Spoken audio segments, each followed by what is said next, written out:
Once again, a welcome to all of you who have come to week 2 of Chowder and Chat. Once again, I apologize for the noise that we'll hear above us as the renovations continue. If you haven't seen the renovations in the past couple of weeks, you're going to notice, I think, quite a big difference when you come to Mass this weekend. So they spend now half of Friday afternoon just resetting the church so that we can have Mass on weekends. So it's a lot of work to have the Masses at the same times that they're doing the renovation, but it's kind of the only way that we can do this. A word of thanks to the kitchen crew for their help. Once again, a wonderful meal. Really appreciate your work. So, as you know, this year, our topic for our Chowder and Chat is the Catholic community of Falmouth as we prepare for a transition phase in the life of the Catholic community here in Falmouth to help work together a little more closely and to build up the Catholic family here in Falmouth. So I just want to give about a 2-minute review of last week, just in case those who weren't here don't know where we're coming from. Last week we learned that the first church and parish in the Falmouth area was St. Joseph's Church in Woods Hole, and that was established in 1882 to serve the large population of Irish immigrants as we celebrate St. Patrick's Day this weekend, and we're in our green, who had come to work in the Pacific Guano Company in Penzance Point. And later, they became, as that company folded, the Irish immigrants started working as domestic help for wealthy summer residents of Falmouth that had built some stately homes in the region. They had come as a result of the extension of the Old Colony Railroad in 1882, now the Shining Sea bike path from Monument Beach to Woods Hole. And then with land that was donated by a non-Catholic businessman named Joseph Fay, St. Joseph's Church was built, as well as the bell tower and garden to honor Mary, our Blessed Mother, on Eels Pond. And later, Mr. Fay also donated land off what is now Gifford Street, which would become St. Joseph's Catholic Cemetery. So with the extension of the Catholics in the area, it became now necessary to provide for their growth, for their spiritual and sacramental needs. So today we're going to talk about the chapels of Falmouth. As you know, the Catholic community of Falmouth today is comprised of 3 parishes: St. Patrick's, St. Elizabeth Seton, and St. Anthony's here, as well as 2 chapels, the former St. Joseph's Parish, now chapel, and St. Thomas Chapel on the Heights. But years ago, and I want you to just file this in the back of your head, these chapels and parishes were configured much differently. In 1896, land was purchased for another church in Falmouth because of the growing population, and on March 1st, 1898, approval from then Bishop of Providence, Bishop Matthew Harkins, was given for the construction of a new church on Main Street. And in 1899, St. Patrick's Church was built as a mission or a chapel of St. Joseph's. It might be hard to see, but take a good look at the picture. I don't think St. Patrick's has looked any more beautiful than it's in early stages. The bell tower is in the front of the church, as most bell towers are. It was very small. And today, Father Goldrick was telling me if you sit in like the back row before the wing, the big extension on the back went out, and you look up, that's where the bell tower is. That would have been the front door of the church. So we'll get to talk about that later in all the expansions at St. Patrick. But this was the original St. Patrick's Church. And it was built as a mission or chapel, as I mentioned, of St. Joseph's. Father Thomas Kennedy was appointed the third pastor of St. Joseph's Church and its mission, St. Patrick's. So now we have the pastor of St. Joseph taking care of St. Patrick's. And Father Kennedy was a zealous priest who, for 27 years, served the people of this area. His appointment was made by Bishop William Stang. Bishop Stang, we know the name from the high school, but Bishop Stang was the first bishop of the newly established Fall River Diocese, which was established in 1904. Now, during that time, 2 additional mission chapels were established in the local area. One was Immaculate Conception Chapel in 1915, and that was in the Megantic, or the north end of Falmouth, and St. Thomas Chapel on the Heights. Immaculate Conception was a summer movie house, from different reports we get, and some called it actually a casino. So we know how the casino down at the Heights used to be called, and is still called to some extent, the casino, but apparently there was a casino-type structure up in North Falmouth. It became a chapel, and the first Mass said there was on July 16th, 1915, and it was eventually that property, Immaculate Conception, was purchased by Father Kennedy in September of 1920. This became the church building for the people of North Falmouth until the establishment in 1977 of St. Elizabeth Seton Parish.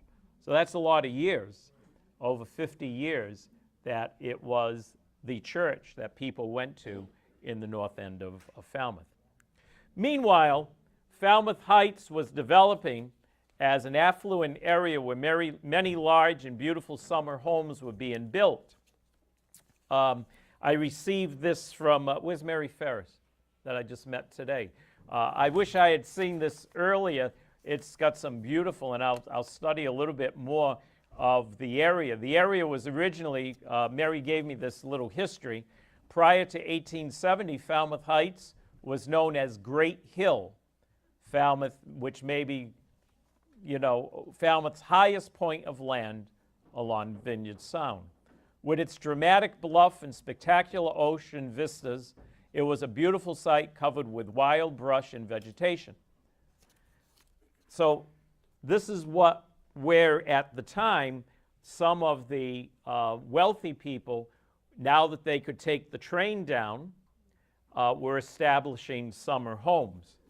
And what was happening, the owners brought with them, and also occurred from the Guano Company, Irish immigrant domestic help. Father Kennedy, seeing a need to reach out to these Catholic immigrants, rented a social or dance hall in 1918, which was located on the shore of the landlocked body of water known as Deacon's Pond. Again, from what I read just a few minutes ago from Mary Ferris, there's some speculation that this building was once a stable. What is certain is that in 1911, Harbor View Park opened for business on the present site of St. Thomas Chapel. It became a very popular place for dancing and for recreation. 4th of July, there would be fireworks and a band concert at what is now St. Thomas Chapel, as well as dancing. This was quoted from an advertisement. No objectionable person admitted. The building's appearance is said to have resembled an open pavilion. So think about the structure of St. Thomas. In 1914, a building to be used as a pool room and store was added to the dance hall. So it's interesting to see how St. Thomas ended up what it originally was. Now, Deacon's Pond, as we know, was located right behind where St. Thomas Chapel is today, but it wasn't a pond. It isn't a pond now, but it used to be. It was dredged, and then it was connected to Nantucket Sound in 1908, and Deacon's Pond became Falmouth Harbor. To this day, the road behind the chapel, you know what it is? Deacon's Avenue, because it was on Deacon's Pond before it was dredged to become Falmouth Harbor. Kind of interesting, I think. In fact, Father Tim was telling me recently that the actual address of St. Thomas Chapel, which we say is on Falmouth Heights Road, the actual address is actually on Deacon's Avenue. So that's kind of interesting, too. So the social hall, this social hall, pool room, whatever, stable originally, became St. Thomas Chapel. And its first Mass was on July 4th. Again, think of the significance, July 4th, because that used to be a big party place where they would have, fireworks from that area. It was a big celebration for 4th of July. So the hall became known as St. Thomas Chapel. Now let's see. The pastor was Father Thomas Kennedy.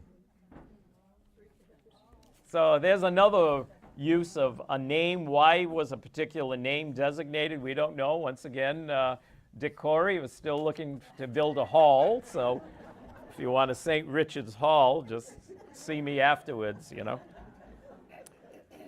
This social hall was purchased by the Fall River Diocese in 1921. St. Thomas Chapel, now listen to the words I use, because as we've been going through the collaborative process, we interchange a lot of times the word church, chapel, and parish. So just try to follow me on this. St. Thomas Chapel was established as a parish on June 3rd, 1928. Okay? Father James Coyle was the first pastor. Immaculate Conception Chapel and St. Patrick's Chapel fell under that responsibility. Okay? So now the new parish is St. Thomas. That was the parish established in 1928, and under that parish was the chapel of St. Patrick and Immaculate Conception. Since there was no rectory, Father Coyle rented a house at the corner of Manchester and Forest Avenue right near the church. So there was never a rectory built for the new St. Thomas Chapel, St. Thomas Parish. Now, good thing he rented, because, as I mentioned, Father Coyle became the first and the last pastor of St. Thomas Parish.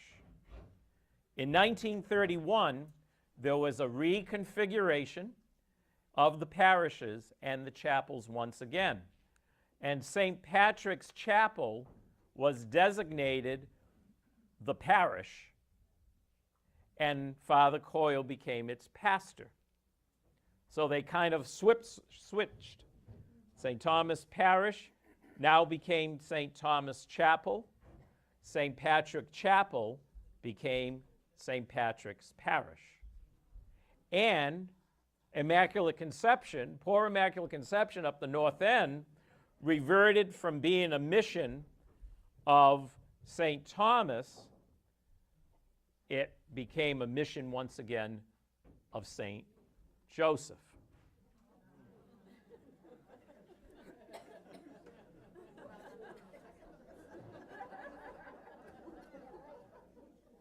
But what does this mean? And this is the way I'd like to leave it today. What does this mean as we are here now in 2019? I think we can pull from today that our ancestors responded to the needs of the Catholic community at the time. And as those needs changed, they adapted to the situation. I'm sure some didn't, but as a whole, as the needs changed, the people of the Catholic community of Falmouth adapted to those changes. Chapels were built, chapels became parishes, parishes became chapels, and the responsibility among these chapels and parishes evolved and they changed with the needs. So if we can learn anything from this little history lesson today, is that as our ancestors adapted and changed to the needs of the community and did so well, we today, I think, are facing the same challenges.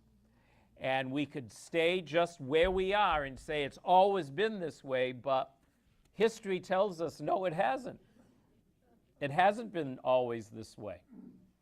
And so as we're going through this process of coming together, reconfiguring, looking at different things, we're doing this for a purpose, not to make everyone's life miserable or busier, but doing it so that we can be a stronger and a better community, Catholic community in Falmouth.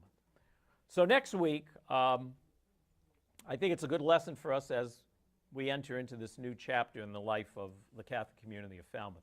So next week, we're going to talk about the new St. Patrick's Parish.